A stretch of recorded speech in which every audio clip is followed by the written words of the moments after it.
The Garden of Trees and the Fabled Apple Tree.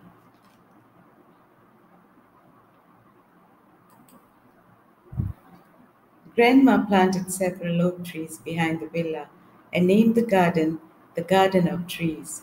The servant who took me around the gardens later that morning told me that Grandma preferred planting the oak trees as they represented strength and beauty and was known as the family tree.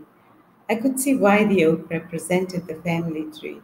Before I ventured out, I saw a painting of an oak tree on one of the walls in the drawing room. I made a mental note to have it moved to my library.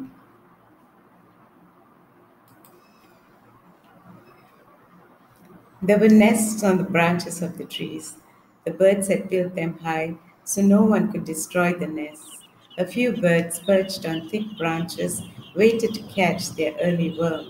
They had to feed their babies, and I thought how wonderful it was for the tree to house these tiny creatures and nurture their growth. They would fly away one day. Would they forget to return to their first place of comfort and safety?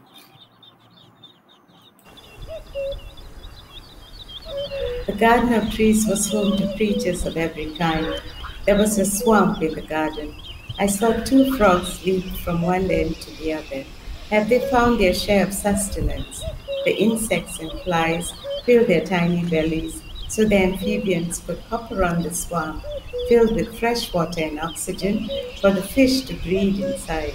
It was one cycle after another to keep the evolution going. How marvelous!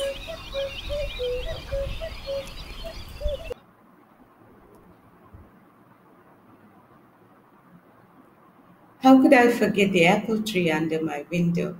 It was the reason I took a walk outside to look at the garden where an apple tree enticed early in the morning.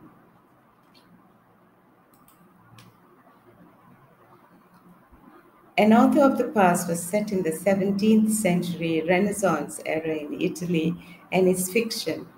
The story begins with Betty, the prodigious granddaughter of an aristocratic author of the past, at a time when art, literature, and culture began to revolutionize a new way of thinking that produced literary and poetic greats of the infamous era. You can get the link to the book below. Thank you for watching. Don't forget to subscribe to my channel. A bientôt, Shobana.